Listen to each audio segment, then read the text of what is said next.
On Podcast Network, your team every day. Your Locked On Avalanche, your daily podcast on the Colorado Avalanche. Part of the Locked On Podcast Network, your team every day.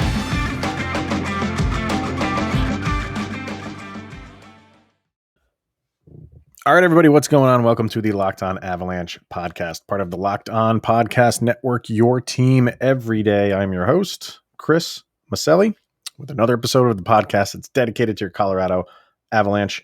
Apologize for not doing a show yesterday. It's the off season and it's crazy times and the family, and it's kind of like I always get sick. One time in the winter and then maybe another time in the summer, spring. I've been pretty good. I don't know if it's this mask wearing stuff, but there's not a lot of sickness going around, but it hit my kids. So they're feeling a little bit better today. So yesterday was just a disaster of a day. So took the day off and just delayed today's episode a day. So we're back. So for today, we will be looking at the Avalanche schedule for next year because we haven't done that since it's been released. We will be giving Mikko Rantanen his season grade. Really no shock there, but we will discuss it anyway.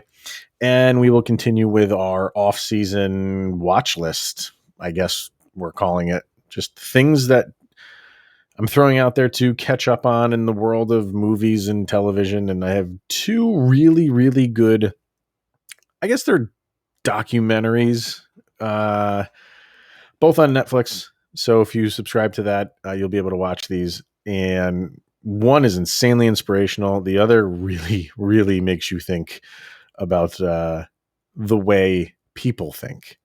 So we'll get to those a little bit later. But follow the show on social media outlets. On Twitter, LOPN_Avalanche. On Instagram, search for Locked On Avalanche.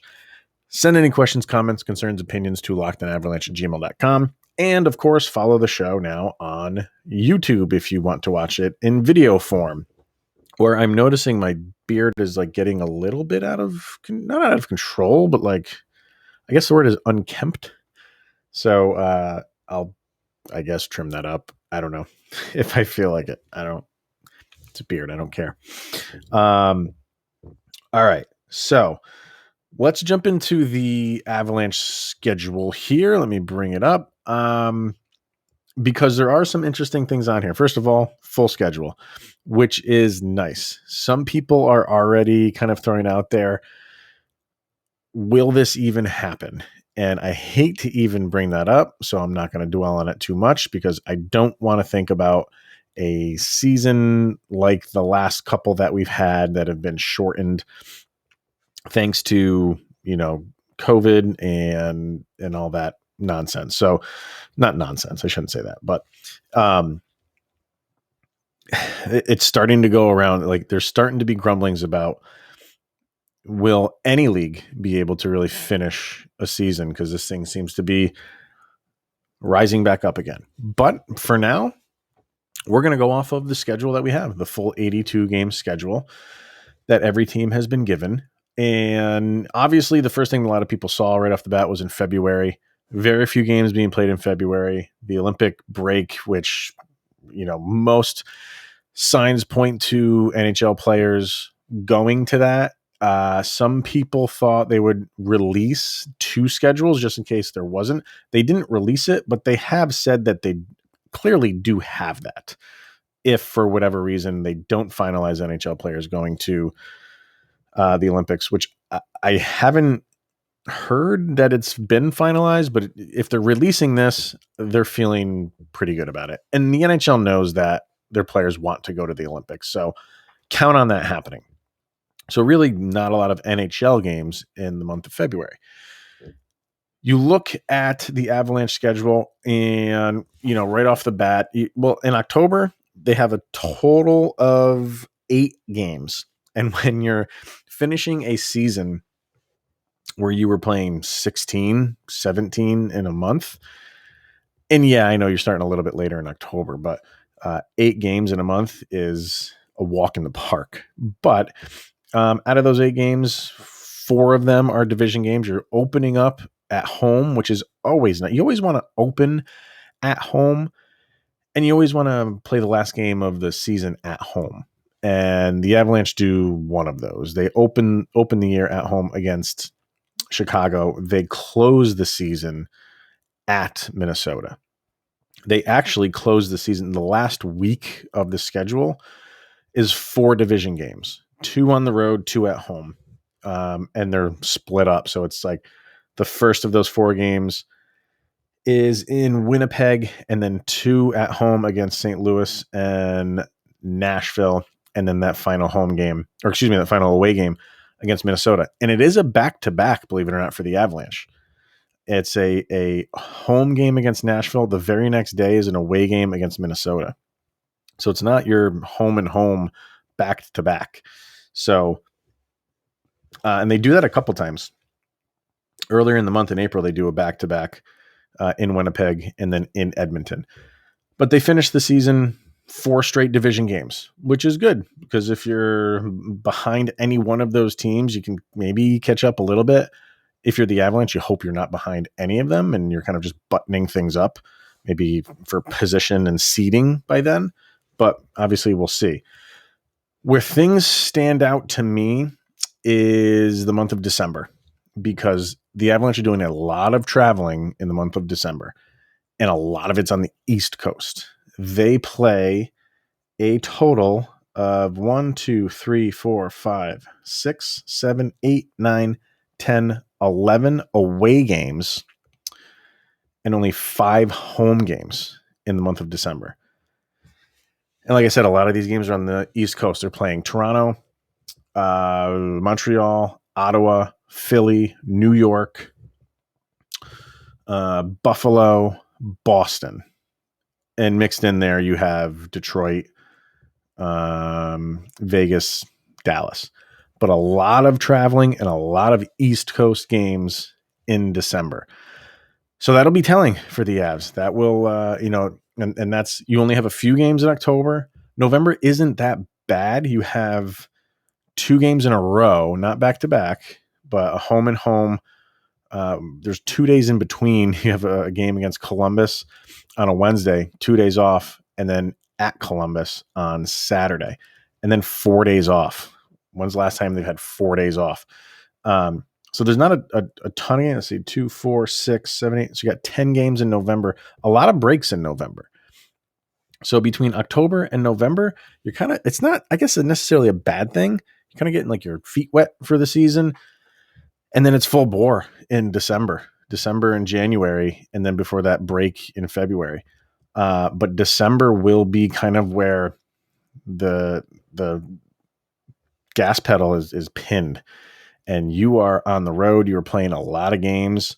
This looks like a schedule from last season, because you're doing a back-to-back to start the month, 1 day off, and then every other day throughout the pretty much the rest of the month. Every other day until Christmas break. You have Christmas Eve, Christmas Day, and the day after Christmas off, and that's it. And then other than that, you're playing every other day. That's a pandemic schedule right there. So you're playing a lot of games in December, and a lot of them on the road. If you can get through that, and you're looking pretty good, you got to feel good about what January brings. January's flipped a little bit. You're playing more at home than you are on the road. You're playing a good amount of division games. You're playing Winnipeg. You're playing Minnesota. You're playing Chicago twice, and Nashville, and that's it. So for division games, you're playing Chicago 3 times in the month of January. So, and I think Chicago's going to be improved. I think they're going to be an improved team, not by a lot, but this is NHL. Every game, and especially division games, they're going to be a battle. So that's, for me, kind of where I'm looking is, obviously get off to a good start in October and November. And then you got to get through December. December is going to be your tough month because so much is on the road, and it's not just, away games. They're like far away. You're on the East Coast for most of that month. So, and I do like the 4 division games to end the season. So, yeah, like I said, you'd like to have that last game of the year at home. But the fact that it's against Minnesota, I like that. I'd like to go up against them as the last game of the year. I'm looking to see how many back-to-backs they have. There's 1, there's 2, there's 3, there's 4, 5, 6, 7, 8, 9. And I was looking through those very quickly, so maybe I missed one somewhere. So figure about 9. And to end the year is not really ideal either. So you're playing Vegas first month, which I know a lot of people are looking at that in October at home. Your first game against them is at home. And your first game against Seattle is in Seattle in November. Maybe some people are looking at that, see when you're playing the expansion team. But it's just nice to see a full schedule. So, like I said, December is the month that I am looking at without a doubt, because if you can get through that, looking pretty good, I think the Avalanche will be happy, depending on their position at the end of the year. So, all right, let's get to who we got. We got Rock Auto today, and then we'll get to Mikko Rantanen's season grade. So with the ever increasing numbers of makes and models, it's now impossible for your local chain and auto parts store to stock all the parts that you need. So why endure often pointless or seemingly intimidating questioning and wait while the person behind the counter orders the parts on their computer, choosing only the brands that their warehouse happened to carry? You have a computer with access to rockauto.com at home and in your pocket. Save time and money when using Rock Auto. It's a family-run business serving do-it-yourselfers for over 20 years. Rock Auto prices are reliably low for every customer. So go explore their easy-to-use website to find the solution to your auto parts needs. Head to rockauto.com right now. See all the parts available for your car or truck right locked on. And the How Did You Hear About Us section so they know that we sent you to them. Amazing selection, reliably low prices, all the parts your car will ever need. rockauto.com. All right, so Mikko Rantanen, pretty much a foregone conclusion on this one. You knew he would get an A. And let me get the final results here. So 91% for an A, no surprise. 7.7, we'll say 8% for B. Nobody voted C, and some funny people voting D/F for 1%. So getting rid of those ridiculous people, 91% for an A. And is there really any other grade for him? Let's get real. I mean, he led the team in points, 30 goals, 36 assists, 66 points. I don't want to say I think he was on the verge of having that injured label, that injured bug label. And I think last year, even though it was a shortened season, I feel like Mikko Rantanen had a lot to prove to people that no, he's not like those injuries. When you look at those injuries from 2 years ago now, they were freakish injuries, nothing he could really help. It's not from a lack of conditioning. He's in great shape. So I didn't really have any concern, but that's going to follow you around. That's just the reality of it. And last year, played 52 out of 56 games. And I believe the ones he missed were COVID related. I don't think they were anything that he got injured on the ice to my memory. So yeah, to soar 66 points in 52 games, he is a force, and he is one of the most underrated players in the league. And I don't think that's ever going to change as long as you're playing with a guy named Nathan MacKinnon. He is going to, and now Cale Makar. Cale Makar seems to just be the guy that everybody is enamored with, and understandably so. I get it. But for some reason, Mikko Rantanen, I think because maybe Cale Makar plays defense, maybe that's a reason why that he is separating a little bit from Nathan MacKinnon and getting a little bit more notoriety. But when you hear Mikko Rantanen, it's always, he plays on that line with Nathan MacKinnon, and they're not taking anything away from him by saying that. But Nathan MacKinnon gets all the accolades, understandably so. But Mikko Rantanen is right there. And like I said, do I think that'll ever change? I don't think so. I think he's fine with it. I don't think he cares. He seems to just be a guy that goes about his business. He's not looking for the limelight or anything like that. He just wants to go out and play hockey, and he just wants to go out and win. And he is so darn good at it. And he plays it so effortless. He's deceiving. He's fast. He's not Nathan MacKinnon fast, but he's fast. But the way he skates is just so effortless, and he is so strong. We talk about Nathan MacKinnon and his like physical ability that you just can't move him off the puck. You're not going to get him on the ice. It's tough to knock him off the puck. Mikko Rantanen is the exact same way, maybe even a little bit better at it than Nathan MacKinnon is. Like when they trying to play Mikko Rantanen up against the boards, good luck. He's fantastic at it. Like he almost welcomes that physicality. And that, man, the two of them on a power play, they just know what each other is going to do just by a glance. And that cross ice pass that MacKinnon will throw to Mikko for a one-timer, they're just on the same page, and it's only going to get better. So I really am looking. We all want to see Nathan MacKinnon get that century mark and get to those 100 points. I think the same goes for Mikko Rantanen. He absolutely can do it, and the Avalanche could very well be, like Edmonton with Draisaitl and McDavid and have two guys in the hundreds. He's an all-star. He is an all-star, and he doesn't get the notoriety that he should get. I don't care about that.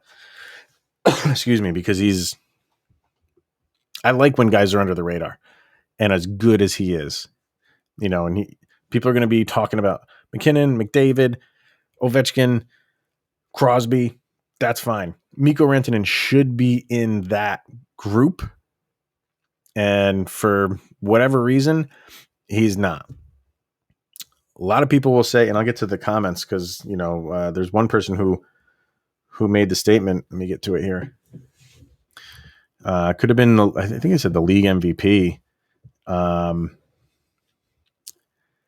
Yeah, I mean, I think he could have been up there. He's definitely in the discussion for the Avalanche MVP. Absolutely. I think, you're going to go between Makar, MacKinnon, and Rantanen for that. And, last year you could have thrown Grubauer in there too. But between those four guys, all of them are going to get votes, including Mikko. So Megan at Rebel _ Megan says, do we even need to discuss or vote on this one? She bought her Mikko sweater last season to complete the 3-headed monster of a hockey collection. He's earned his place in her closet. So, I have a couple Mikko ones myself, and you wear them with pride, definitely. Jordan, Avs fan 2909, always comments on these, always has good things to say. Excuse me, another no-brainer. Mikko gets a solid A+ from me. He is hands down one of our best players, a crucial part of the core group of this team, and a huge factor offensively. His blend of size and skill is incredible. He's grown into a superstar, and he's only 24 years old. That's something that we forget, even with MacKinnon, how young he is. But yeah, Mikko, he's still a young pup. And he says, looking forward to many more years of Mikko ahead with the Avs. Is he actually 24? I thought he was. Let me bring up. See, Mikko is 24. I thought he already turned 25, but good Lord. Maybe that's the reason why he's just not at the age factor yet. I don't know. Aaron, sad Braves fan 13, said, to be honest, I thought he should have been at least in the conversation for MVP last season. you're right, Aaron. I think, at least in the conversation, nobody was going to take it away from McDavid last year. And, he got all 100 first place votes, and nobody's going to take that away. But I agree with Aaron here. I feel like, or it's actually AA Ron. Sorry. I don't know if his name is Aaron or not. Maybe it is. I'm just going to say Aaron. I agree. He should be in the discussion more. When you're having that broad discussion at the end of the year, who's the guys that are most valuable players in the league? You're going to talk about McDavid. You're going to talk about Draisaitl. You're going to talk about McKinnon, Ovechkin, like your normal guys you're going to talk about because they're deserving of it. They always put up the numbers. Mikko Rantanen's got to do it. He had a very good year last year, and for him to be the top scorer on the team says a lot. So if that can carry over, if he can nab the century mark is something that people recognize. Doesn't mean you're like, the best player in the league, but people notice it. And if he can get to that next year, along with McKinnon, then maybe I think you'll start turning eyes and having him in the discussion, like Aaron is saying. It's going to be very difficult for him to win one because when you're playing with Nathan McKinnon on the same team, McKinnon is going to get an MVP before Mikko does. It's not to say that Mikko can't. And I've been on record saying I think Cale Makar is going to get an MVP as a defensive player. All three of these guys, by the time it's all said and done, could be league MVPs at any given season between Makar, McDavid, and Mikko. And I, for one, think it definitely could happen if they can keep this team together, which it seems like for the most part they are doing. And it'll be the gloating rights there will just be endless. But you need a cup too to win it. It's fine to have MVPs, but if you have all those MVPs on your team and you don't win a cup, it's all for nothing. So only good things for Mikko Rantanen. We love him on our team, and he's locked up for a while. So, all right, let's hear from, what do we got? Built Bar. You know it. You love it. It's the best tasting protein bar on the market. And they have so many flavors. They have something for everybody. You can choose between flavors such as coconut, raspberry. They have one called Cherry Barcia. Yep. That's not. What is it? The Ben & Jerry's one? This is Cherry Barcia. Mint brownie, double chocolate, salted caramel. The list goes on and on. So if you haven't tried any of the flavors, you can get a mixed box where you get two each of 9 flavors. And they are not only the best tasting, but they are healthy too. 17 to 18 grams of protein. Calories range from 130 to 180. 4 or 5 grams of sugar. 4 or 5 grams of net carbs. Amazing flavors, all tasty, all healthy. Go to BuiltBar.com right now. Use the promo code LOCKED15 and you'll get 15% off of your first order. Once again, that promo code is LOCKED15 for 15% off at BuiltBar.com. Also brought to you by betonline.ag. It's the fastest and easiest way to bet on all of your sports action.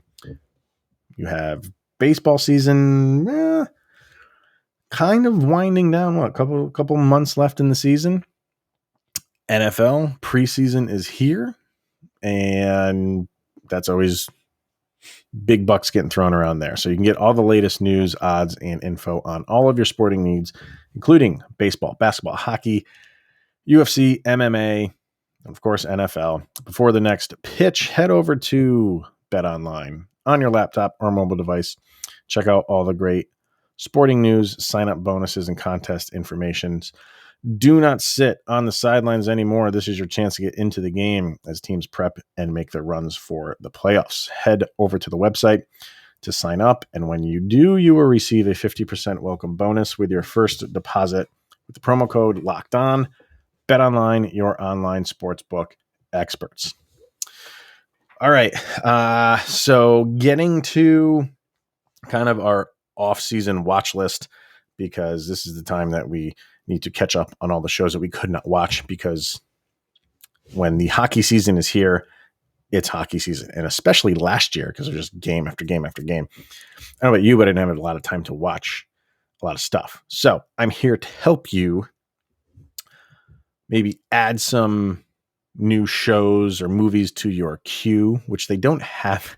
I think, well, they don't have it on the streaming side of Netflix. But if you got Netflix back in the day when they delivered the DVDs, you had your queue and that thing was robust. And I had like so many movies on there that I knew I would never get to, but it was a status thing. It was a like, oh, I have all these movies in my queue.